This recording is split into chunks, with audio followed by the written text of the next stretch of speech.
ইতিবাচক যদি রূপকর্থে উস্কানিদাতা আমরা বলি, পজিটিভ অর্থে, তাহলে তার অন্যতম উস্কানিদাতা ছিল জাফরুল্লাহ চৌধুরী। কারণ উনি আমাদেরকে সবসময় ডেকে বলতেন, কি করতেছো তোমরা, ইয়ং মানুষ, রাস্তায় নামো না কেন, ছাত্রদেরকে ডাকো, উলফতকে ডাকো, সাকিকে ডাকো, মান্নাকে ডাকো, অমুককে ডাকো। সব সময় দেখা হলেই তারা দিতেন আন্দোলন সংগ্রামের। এবং অসুস্থ একজন মানুষ ডায়ালাইসিস অবস্থায় হসপিটাল থেকে যে কারো প্রোগ্রামে চলে আসতেন। তো আমরা এই মানুষটাকে খুব মিস করছি। আজকের এই পরিবর্তনটা তিনি দেখে যেতে পারেন নাই। বেগম খালেদা জিয়ার সৌভাগ্য যে যেই শেখ হাসিনা তাকে নির্মম নিষ্ঠুর নির্যাতন নিপীড়ন এবং তাকে এই শারীরিক অসুস্থতার দিকে ঠেলে দিয়েছে, তিনি তার পলায়ন দেখে যেতে পারছেন। এটা নিশ্চয়ই তার জন্য একটা সন্তুষ্ট।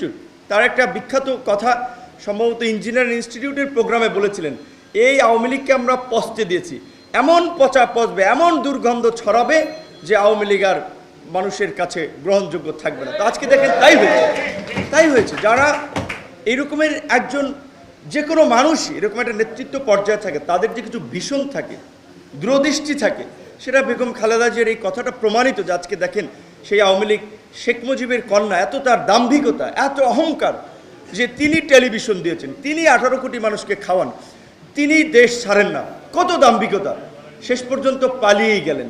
তো পালিয়ে গিয়ে আবার হুমকি দিচ্ছেন নেতাকর্মীদেরকে মনোবল চাঙ্গা করার জন্য, যে না এখন দেখছি নেতাকর্মীরা তো বলছে যে আপা আমাদেরকে রাইখা পালাই গেল, এই নেত্রীর জন্য আমরা এত কিছু করলাম, তাদের মনোবল ফিরিয়ে আনার জন্য, যে আমি যে কোনো সময় চট করে ঢুকে যেতে পারি।